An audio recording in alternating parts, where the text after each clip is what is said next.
Hoxe estamos en Abarrela, no concello de Carballedo, e é que o vindeiro sábado 11 de abril vaise celebrar aquí a terceira edición da Festa do Cocido do Porco Celta. Gastronomía, natureza, cultura e tradición popular dunha das zonas máis relevantes do sur da provincia de Lugo. Bueno, Alba, que supón entón esta Festa do Cocido para un concello como Carballedo?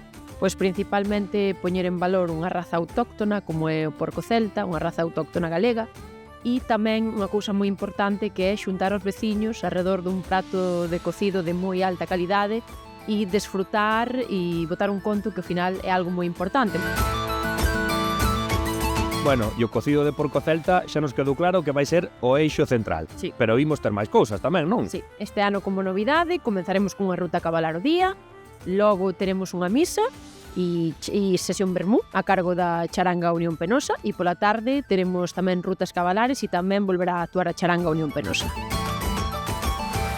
Está claro que ademais da gran relevancia gastronómica, esta festa tamén pon en valor a importancia do rural e do produto galego. Isabel, contanos un pouco como xurde Tres Fuciños. Pois Tres Fuciños xurde da necesidade de poder dar suministro de porco celta. Solo traballamos porco celta durante todo o ano.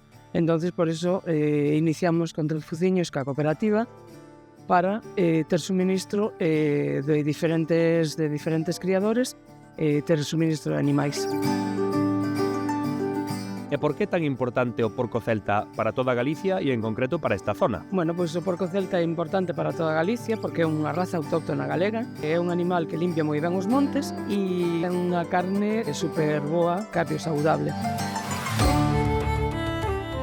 E de que ten que estar composto un bo cocido de porco celta? A ver. Pois ten que ter cacheira, ten que ter un laconciño, un trociño de panceta, meteremos uns garbanciños, repolos da horta da ruliña, e unha pataquiña, a compañía e a disfrutar ese día.